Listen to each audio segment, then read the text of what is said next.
Tom Huberty, welcome to Ordinary Visionaries. Thank you for taking the time to do this interview. Really looking forward to it. Thank you, Robert, for the invitation. So tell me, Tom, how are you an ordinary visionary?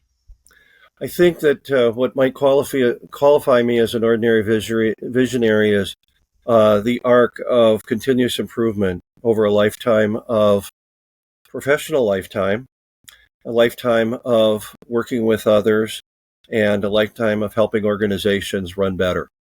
Okay. Tell me in kind of a nutshell, your career trajectory. Where did you start? What are the main things you've done? I know you've been self-employed, but you've also worked for other people. Well, it really begins with failing at college the first time I tried. I got out of the first semester with all W's, and I joined the Navy about 3 months later. W's? W's would be withdrawals.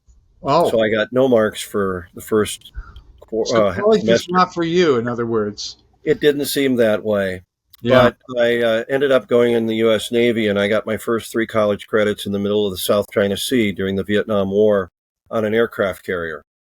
And when I came back from the war, the ship was home ported in Norfolk, Virginia, and I was assigned shore duty at Naval Air Station Oceana. I started taking courses at Old Dominion and Old Dominion University down in Norfolk, Virginia, and I acquired about 42 credits and took some of the right classes. And that transition from not understanding college was right for me was really the influence of the biology teacher I had, Professor Nancy Wade. And this is characteristic of, through my professional career and my education, that there are significant people who were mentors that helped guided me and directed me to kind of keep it between the guardrails, as my father-in-law used to say, in the course of my career and learning. And I learned how to study in her biology class. And so I left the Navy and got hired by Honeywell back here in Minnesota, and had the influence of a couple of bosses that were very instrumental. I ended up in a technical writing group. I had worked on electronic test equipment while I was in the Navy, and the Honeywell supervisor said, well, can you write about the equipment that you used to fix? And I tried that out, and my manager at the time, Pete Roman, another one of those individual mentors that helped guide me in how to write well and how to also work well with others. And I ended up at the time on this portion of Honeywell's first quality management team. And that is characteristic because quality management, total quality management, pursuit of quality excellence or performance excellence is another one of those themes that run as a thread of yarn through my entire career. So tell me a little bit more about that. We often talk about these categories of things we know or learned, but obviously there's a lot of depth to these things. So what does it really mean, quality, excellence, pursuit of excellence in a company? What is that? How was that infused into you?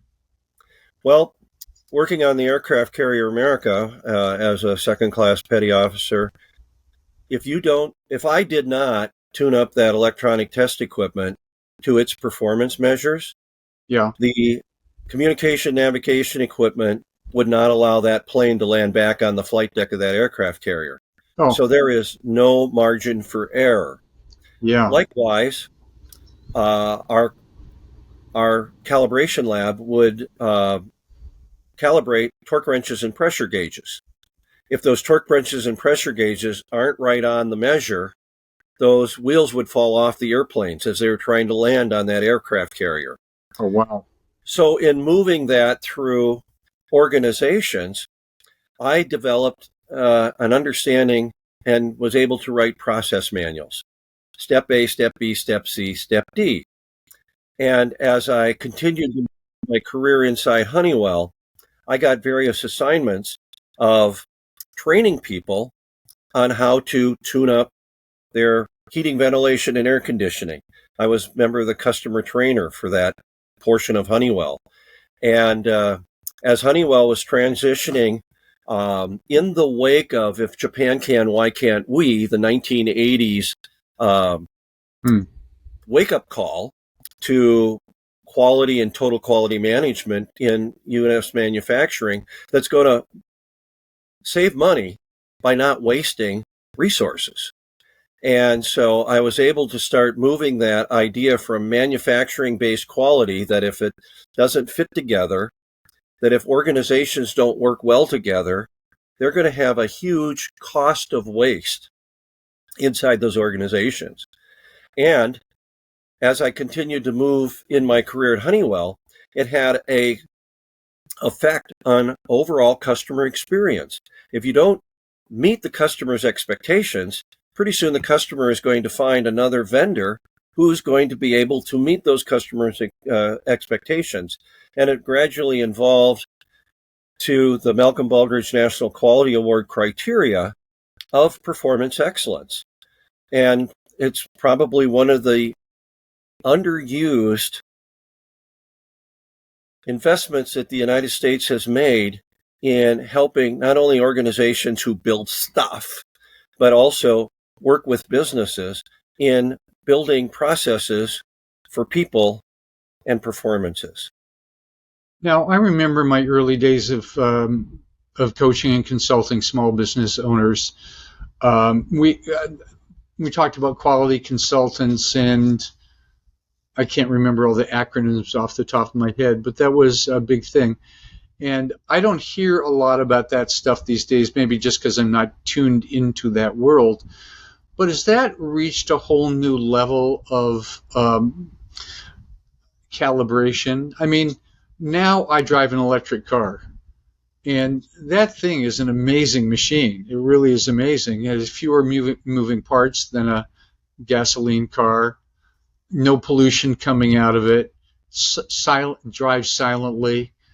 I mean, the degree of the quality of engineering seems to be improving. Am I right? Am I wrong? What's happening in that area now? It is improving. And one of the things that I acquired over the last year is I'm a certified Stellantis electric vehicle expert.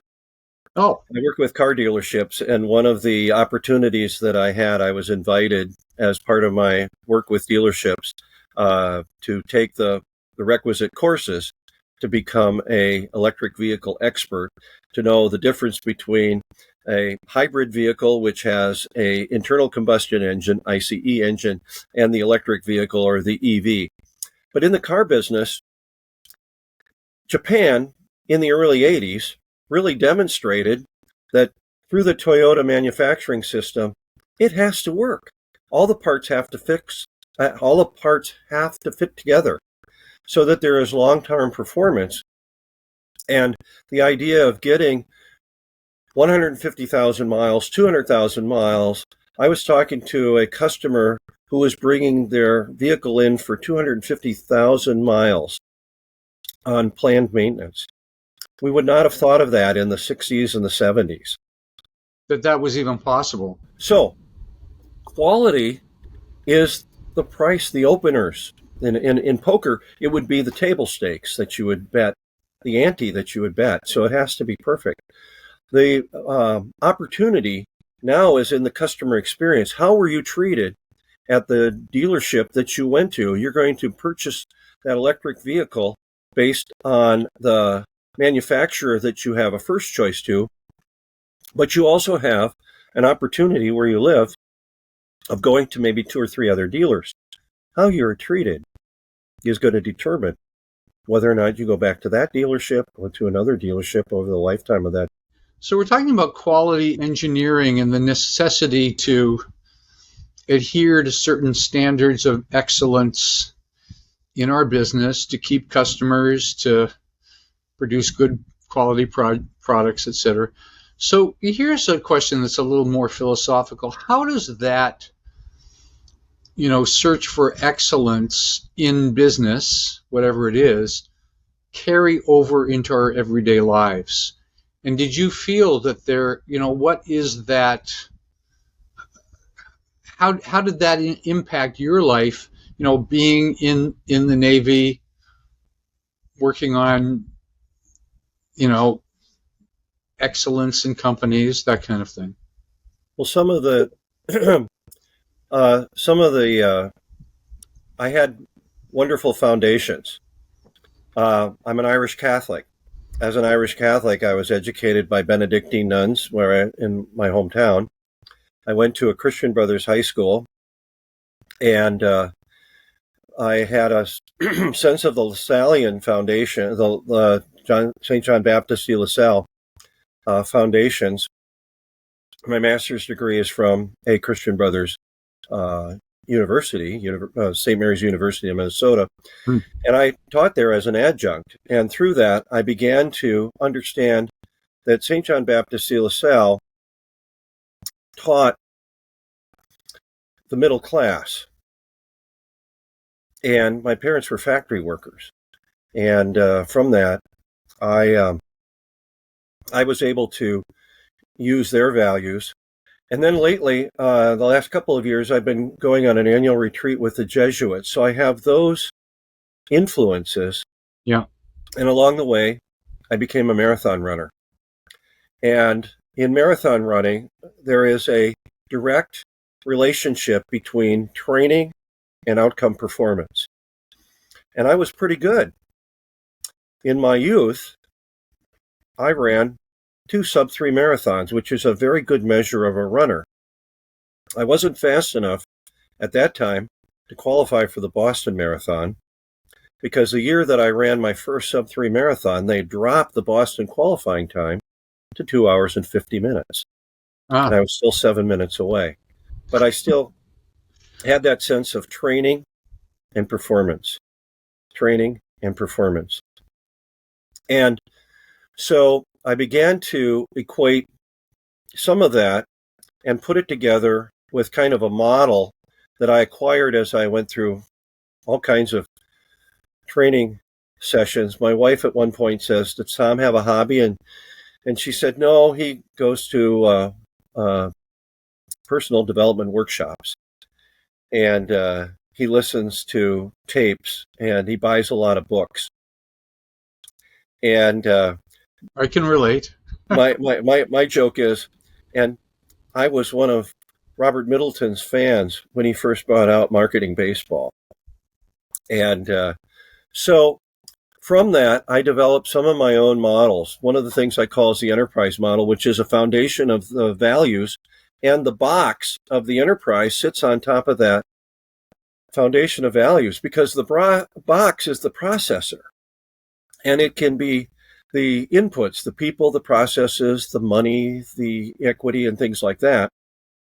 And through the box has the systems and processes that are organized, step A, step B, step C, to have the output products and services developed to the customers who will purchase that based on their feedback and requirements. And if the owners of those organizations, the leaders of those organizations, can get everyone moving to that vision and mission, all those things align, built on that strong foundation of values. The broader that foundation, the stronger that foundation is able to weather the changes in the economic winds that blow and the challenges that that particular organization might face. And again, coming back, it's people, processes, and performance. When I started Huberty Performance Learning in 2002, I wrote down a set of principles. And I'm chuckling because if you're a fan of the Hulu series called The Bear, in series 3, he comes up with the non-negotiables. One more to watch, so don't tell me the ending. I won't tell you the ending, but in one of the first episodes of series 3, he comes up with a list of non-negotiables. Yes. In other words, we must do this in order to get where we want to go, which is to get a Michelin star. Exactly.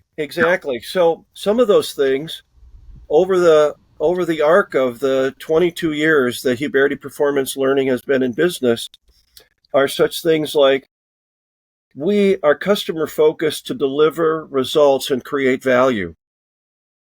We leave the learning behind. At my core, I'm a teacher. And I have the influence of the Lasallian tradition, St. John Baptist de La Salle, teaching middle class guys at the time, but expanded over time.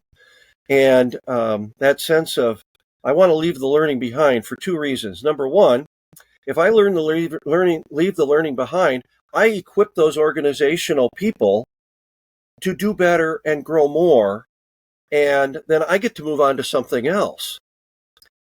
And another one of the values was, we believe that management owns the business and writes checks. We respect that. So if I'm getting paid, I'm going to create value for the organization, and they're going to improve their processes, improve performance, take better care of customers, and grow. That comes from the influence of, Walter Edwards Deming of the old total quality management movement. Right. So all of that sounds wonderful in so many ways. I mean, there's a lot of integrity to that. You do a great job. You have standards. You adhere to those standards. The organization supports you, helps to educate you, pays you a good wage. Do you feel that in some ways we've moved away from that in corporate America, or are we still on that right track? In corporate America, have we moved away from that? Are we still on the right track? I believe that those organizations that are grounded in their principles and foundations will always succeed. The leaders who are helping people get aligned on that vision and draw that energy, they will be successful. And they'll continue to grow. I believe in corporate America. I'm invested in corporate America. Yeah. And nobody sings the Star-Spangled Banner at a ball game louder than me. Good for you. So, of course, some companies are in the news a lot, some for better, some for worse. I've been an Apple fan. I bought an Apple computer 2 years after starting my business 37 years ago, and have had nothing but Apple products since then. Their computers last a long time. They work really well. They're easy to use. They're always on the leading edge. You always felt that, there's really something there. There's a principle behind it, So, and then the other big famous company now, of course, these days is Tesla, Elon Musk's company. He's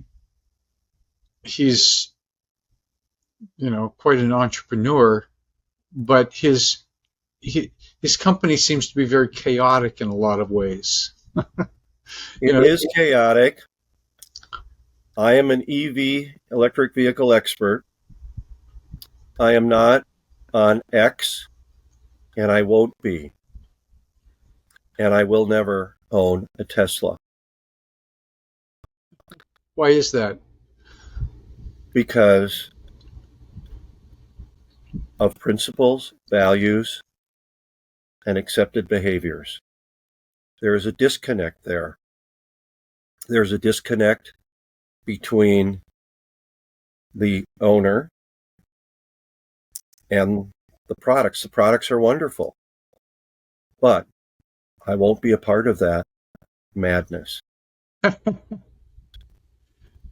Yeah, interesting. I have an Apple Watch. I have an Apple phone. Yeah. I'm still stuck on Microsoft with an HP laptop as business computer here. Yeah. It's just fine with me. Yeah, well, there's I remember in the early days, never the twain shall meet. An Apple was an Apple, a PC was a PC. Now they all use the same programs, Word and Google, etc. The operating system is different, but they do all the same thing. We all tap into the same internet, so we can all, no matter what we have, we can get along. But So what that does, and I'm going to leap ahead a little bit here, Yeah, the difference is on the human relationships. yeah, Where we have the human relationships, and this gets into customer experiences, yeah, that we are choosing vendors and we are choosing products based on human relationships, even from a distance. yeah, But at the last, as they in the automobile retailing business, they call it the last 50 feet. And so if you choose a manufacturer, it's your experience at the dealership that has you sign the deal and drive away.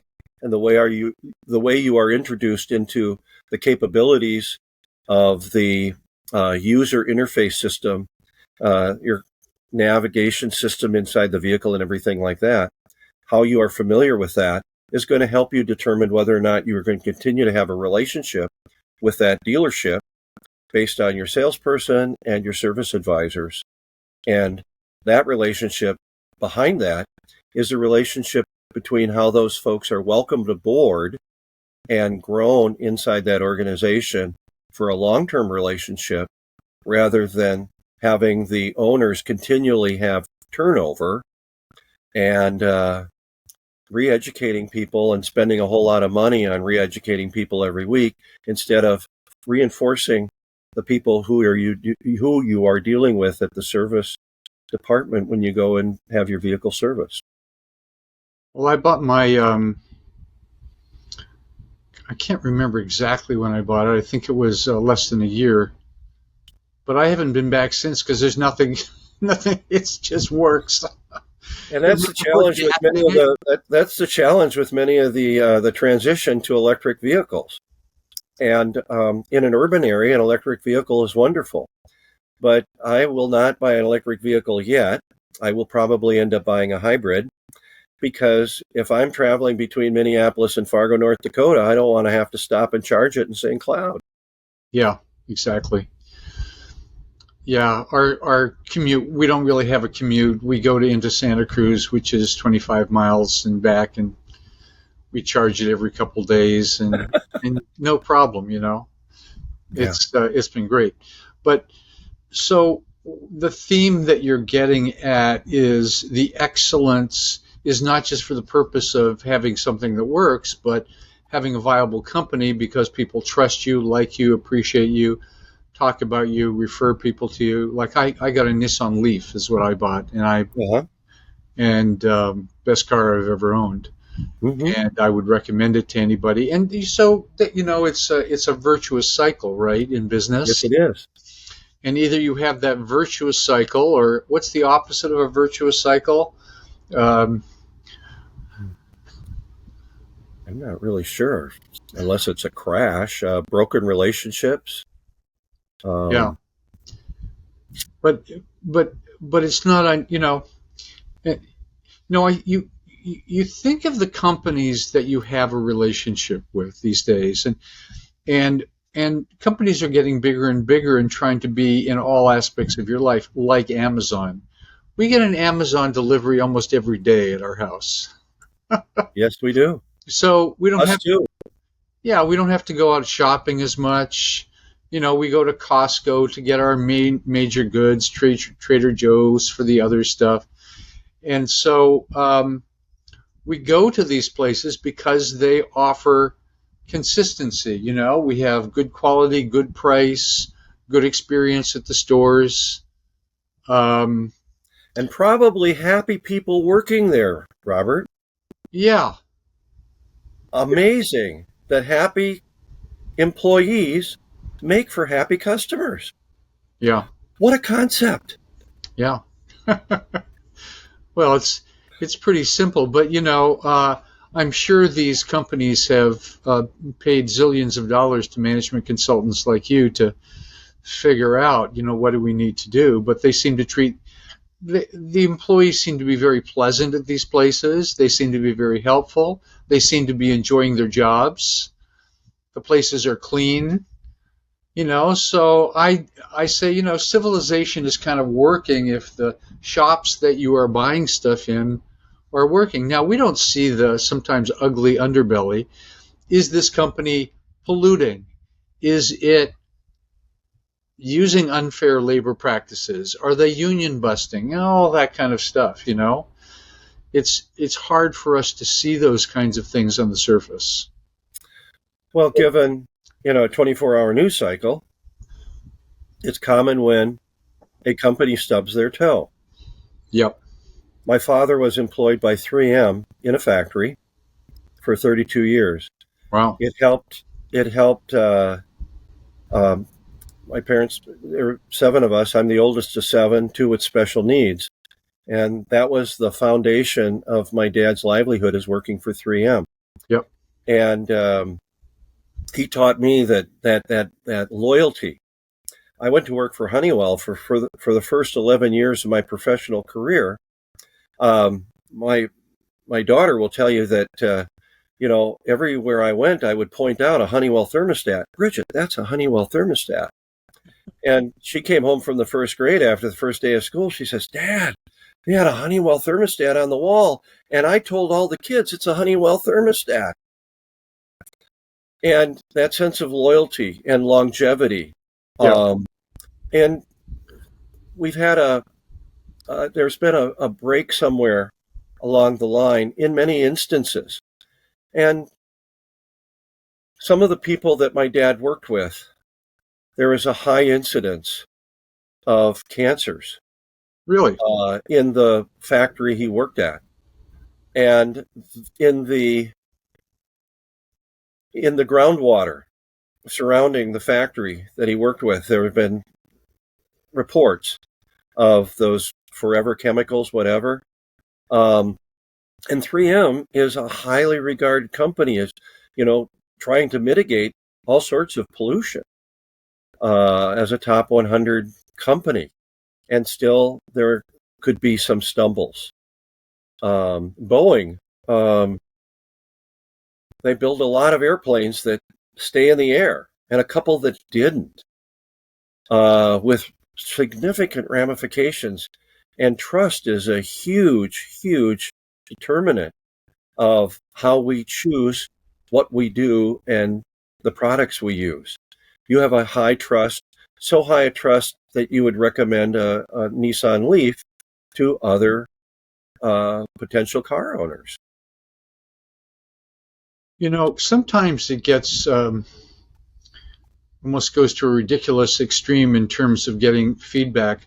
So I had a transaction that I did with my bank, Wells Fargo Bank, the other day, and then I get a questionnaire about the service. I mean, after a while, it gets a little old filling out a questionnaire every time you talk to somebody.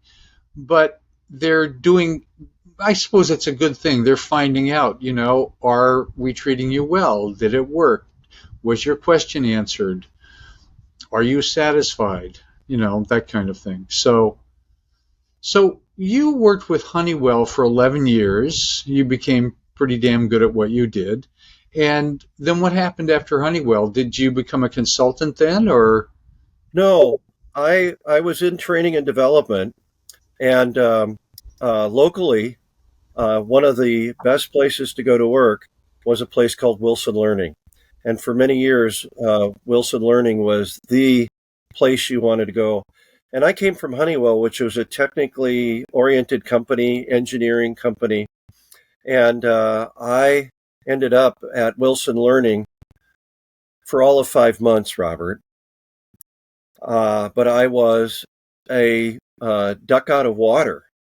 I was invited to work at Wilson Learning, but I left with the crown jewels. I left with a couple of mentors, one of which was named Tom Kramlinger.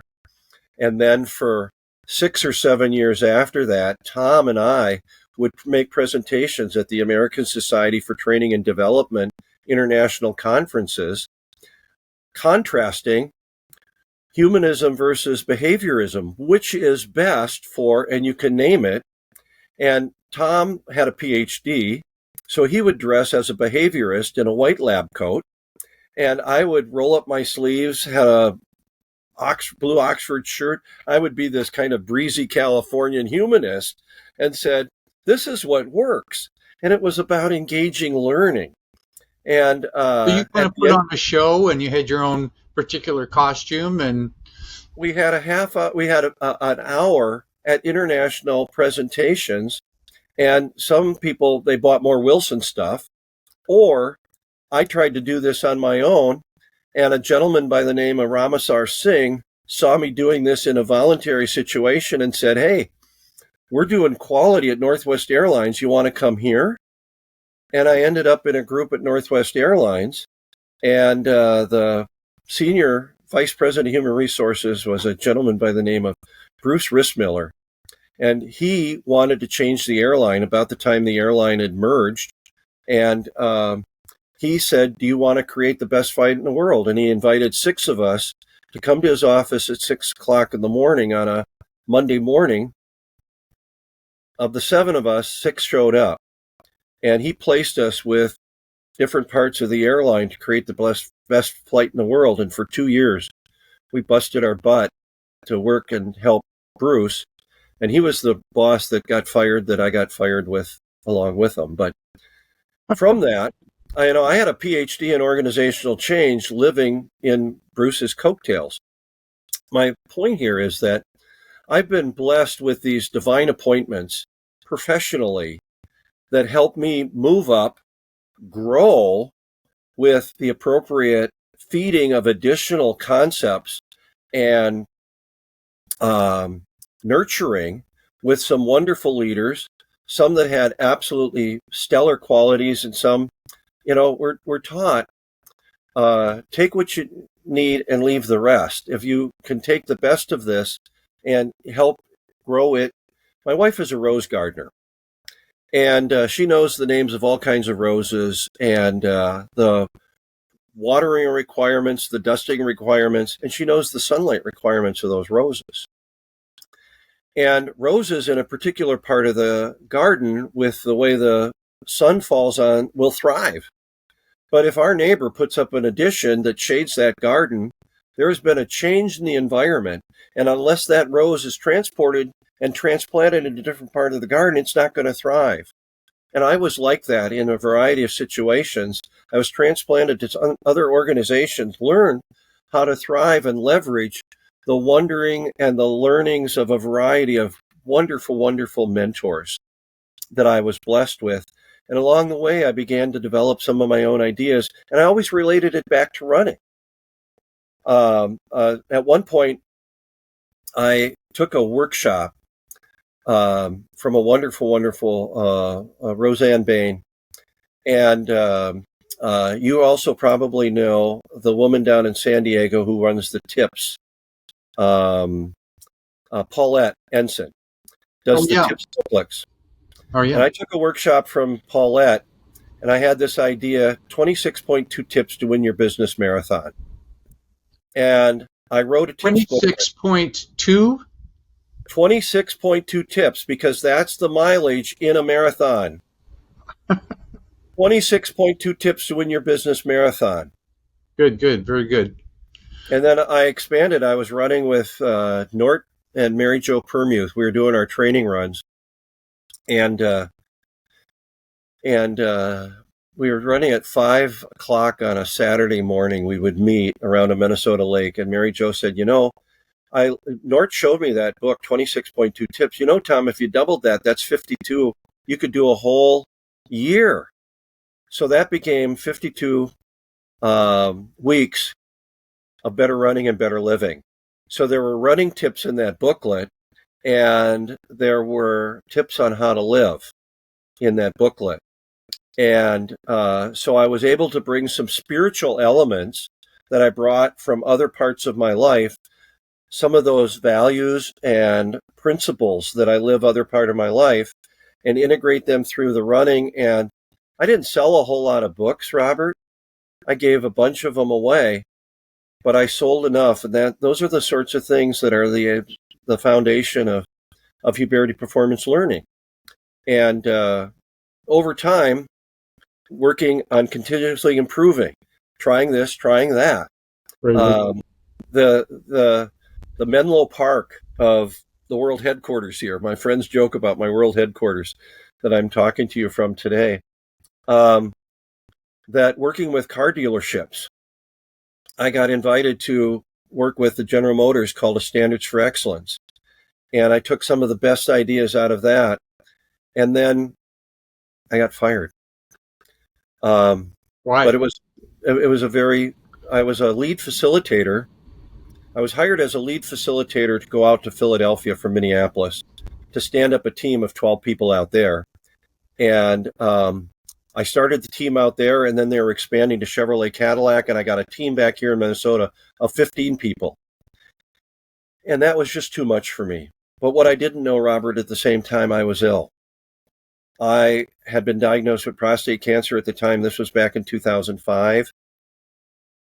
And I was seeing myself leaving the airport as I was coming back from another flight. And I was failing. And this is God's sense of humor. God's sense of humor. My boss flew in from Detroit. He said, "You're great facilitator, but you're not doing a good job as a lead facilitator. We're going to pull you off that job, and if we have another facilitator role in the area, we might invite you back." That was a promise. That was Friday. On Monday, I took my dad to his first chemo cocktails down at Mayo Clinic, and in Rochester, Minnesota, about 52 miles from my hometown in Hastings.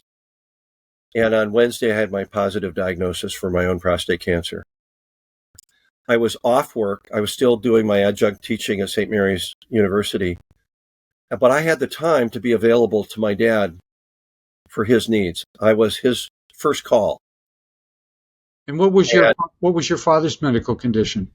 He was dying. Oh. The last 6 months of my dad's life, I was available to take him to whether it was a heart clinic. He had heart disease. He had 2 or 3 different kinds of cancer. With my other siblings, I was available to be a duty driver, but I was my dad's first call, Robert. Right.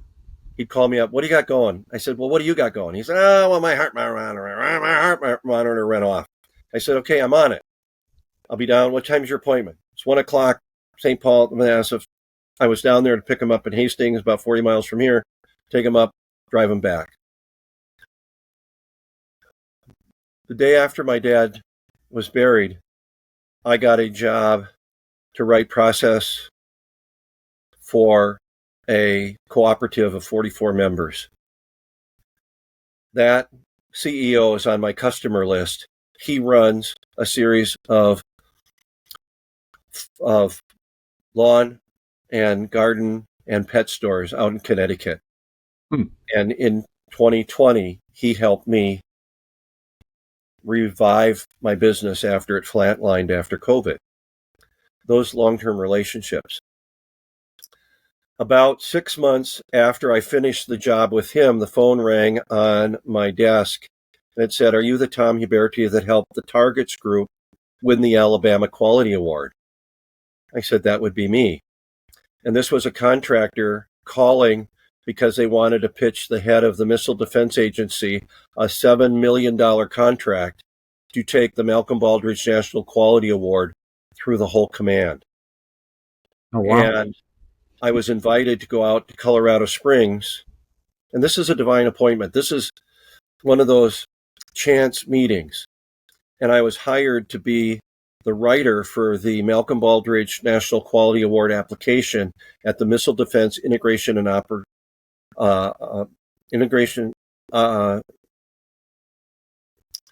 Missile Defense Integration and Operations Center. I wrote that Baldrige. We tore the front cover off. At the CIO of the Missile Defense Agency said, "Let's compete for the Colorado Performance Excellence Award," and we won at the number 2 level. Wow. I wrote that. It's on my shelf, and it cleared all the security requirements necessary to be able to put it on my bookshelf. I'm humbled to have that opportunity. Humbled to have that opportunity. Blessed.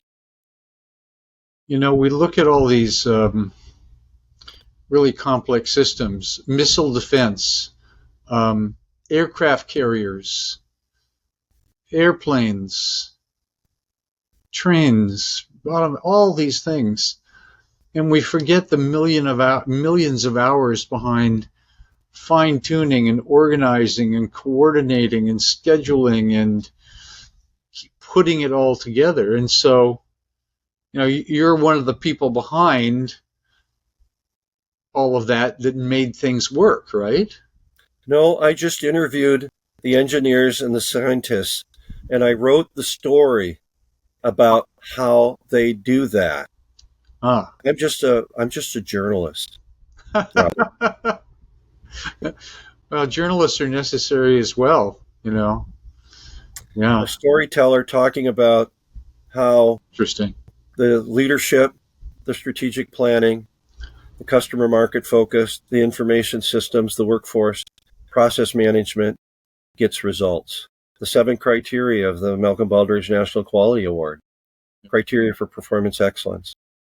It's telling a story in 7 chapters. So you spent a lot of your career writing. A fair amount, yes. Yeah. And a fair amount teaching, a fair amount elbow-to-elbow consulting. 2 weeks ago, I was in a dealership in Havre, Montana. Yeah. And I was clicking my heels because I was standing in the express lane of Tillman Motors, Chrysler, Dodge, Jeep, Ram. And the owner, Craig Tillman, built a new building next to his Chevrolet Buick dealership and introduced the idea of an express lane. And I found 4 elements that I had not seen in any express lane of all the express lanes I've been looking at over the 20 years of my experience in automotive retailing. What do you mean by express lane? The express lane, you don't need an oil change anymore because you have electric motors in your vehicle. But those vehicles that have internal combustion engines need to have the oil changed periodically. Yeah. So on a regular basis, 2 or 3 times a year, they're going to want to get that oil changed, and the owners are going to want to have it done within an hour. 45 minutes is better.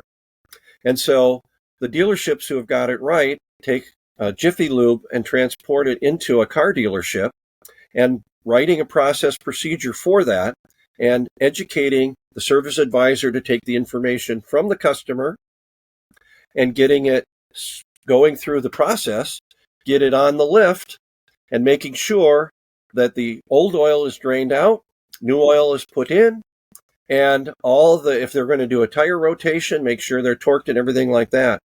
What I saw and what I was clicking my heels about is best practices that were introduced in this dealership because they wanted to have quality control checks, quality checks, QC, and they developed them themselves. That when the tech got finished putting the oil in, took the dipstick out and showed the dipstick to the service advisor. The service advisor signed off on the repair order and said, yes, it has oil in it. And at the crankcase, made a pen note that the crankcase had been torqued. There was a pen marking. So if anybody messed with that lug nut, we could see that it wasn't the dealership. The dealership had done a quality control check to the crankcase, to the oil plug.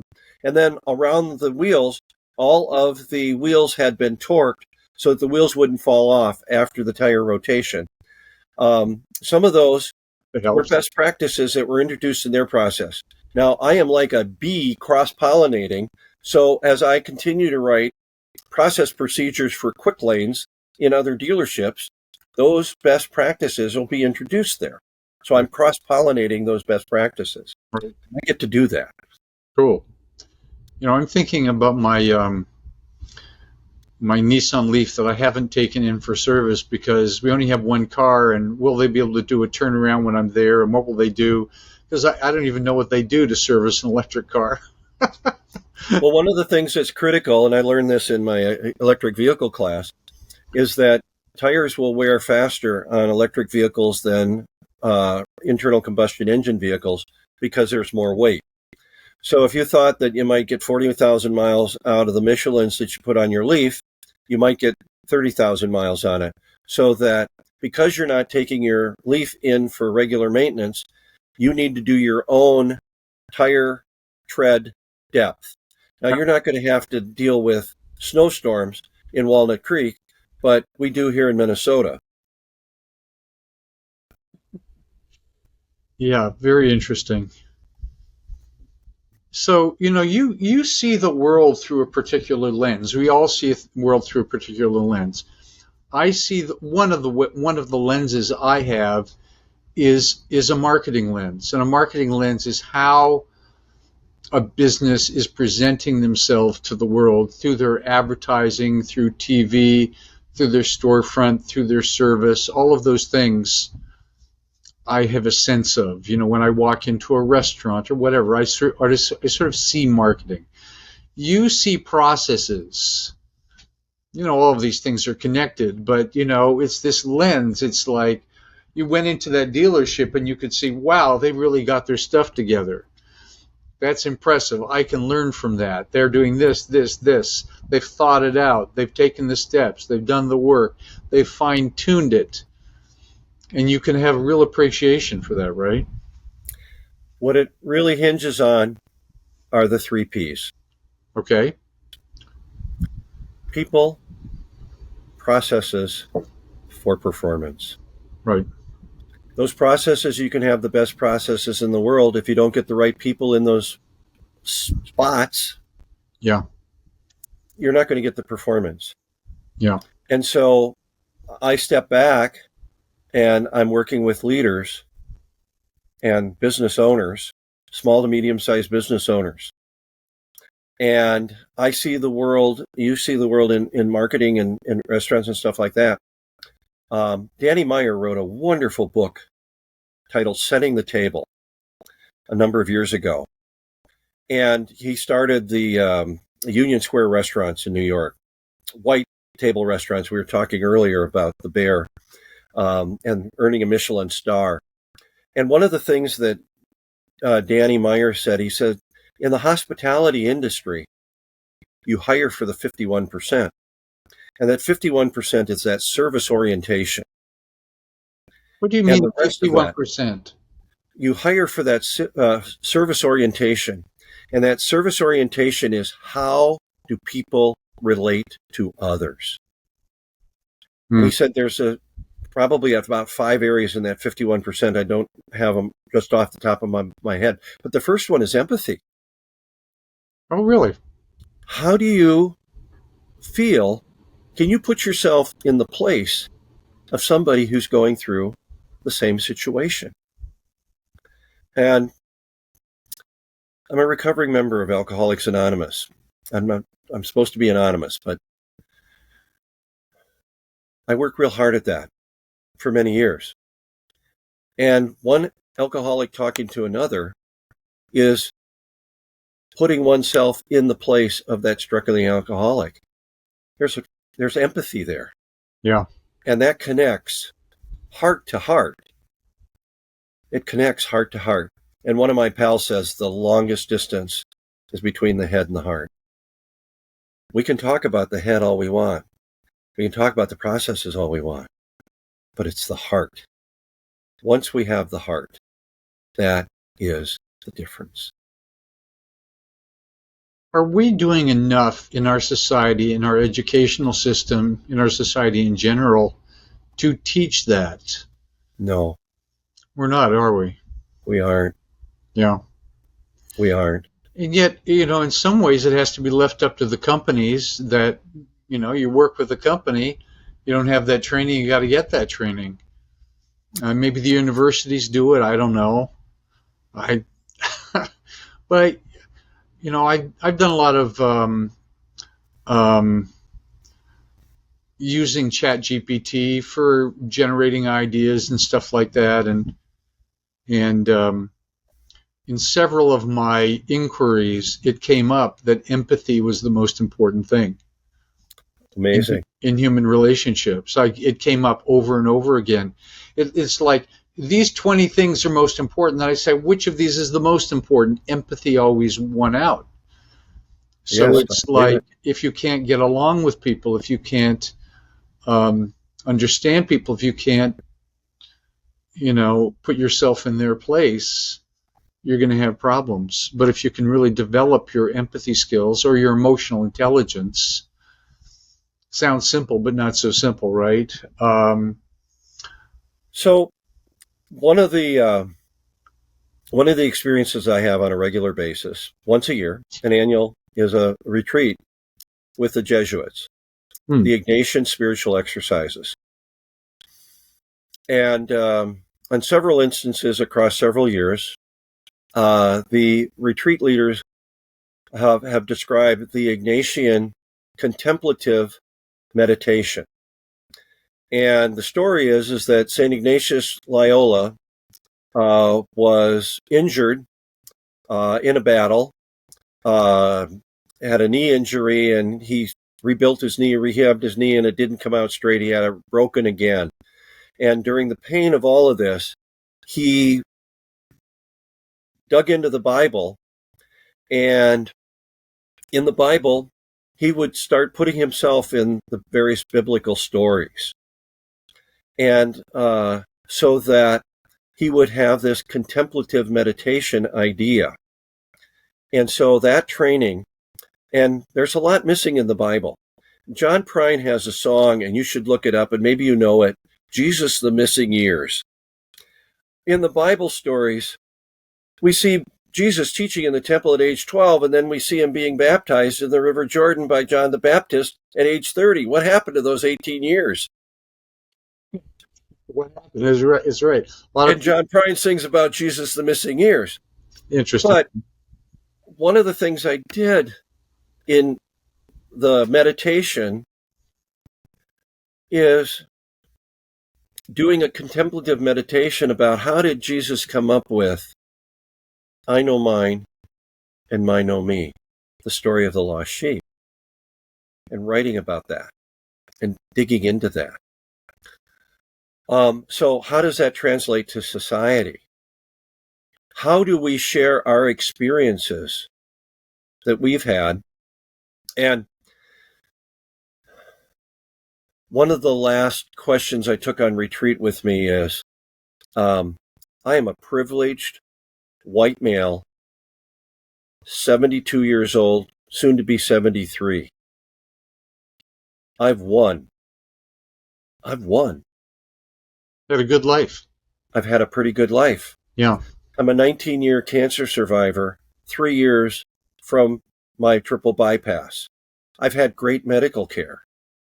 I've had wonderful divine appointments that have moved me along. A lot of my friends who don't look like me, who weren't raised in the same environment that I was. My parents were married for 50 years. My mother died 6 weeks after their 50th wedding anniversary. It wasn't all, wedded bliss, but they stuck together. Yeah. I'm a Navy vet. I had some wonderful opportunities. I got my degree on the GI Bill. Yeah. I had some stumbles along the way. And I recovered from some of those with the help of some absolutely wonderful, wonderful people, and I learned. And I am here. How do I help other people? I mean, yes. The vision for Huberty Performance Learning is we will help your company run better. And that is empathy and working with people individually. And it's not going to be purchased by everybody. I suck at marketing. I do. But I believe that ultimately I'm working for a higher power. And that's where some of the Alcoholics Anonymous stuff comes in. Well, it seems that something, one of the threads throughout your life is connection with mentors and then referrals to people. It's like this led to this, led to this. And often that happens in the corporate environment because a lot of people know each other and people bump into each other more, and you've thrived in that atmosphere in many ways. Yeah. I've been blessed. Yeah, I have too. It's hard to imagine that not a lot of people know my background, and I'm not going to get into it, but Uh, I do know that you were a service kid. My uh, wife was an Air Force brat in the U.S. Air Force. yeah, my dad was a career Air Force officer in the Canadian Air Force and served in World War II as a fighter pilot. Yeah. And so, and we lived on Air Force bases, growing up in Canada and in Europe. Was an interesting background. Mm-hmm. Except we never, it's a very different kind of thing in that you live in a place for 2 years and then you move and then 2 years. And so you're never really rooted. But you are being transplanted and you adapt. In what? You are being transplanted and you adapt to that new environment. Yeah. You Yeah. thrive in that new environment. Yeah. Of course, then I moved to Boulder Creek and I've been here for 22 years. And it seems like a week, It's, built this little office and ran my one-person empire from here for the last 20 years or so. You've helped a lot of people, Robert. You really have. And Yeah. when I've been on some of your Zoom meetings, and the list of people you have invited for your ordinary visionaries, you've helped so many people, and some people I know off that list, and people that I would follow off that list, and that's phenomenal. Yeah. Well, that was the genesis of Ordinary Visionaries. It's like to promote the concept that who we all are as ordinary visionaries. We have ideas, we go into action, and we make a difference. And that's what our life is about. That's what we're doing. Either we're doing that, or we're complaining, we're bitching, we're moaning, we're suffering.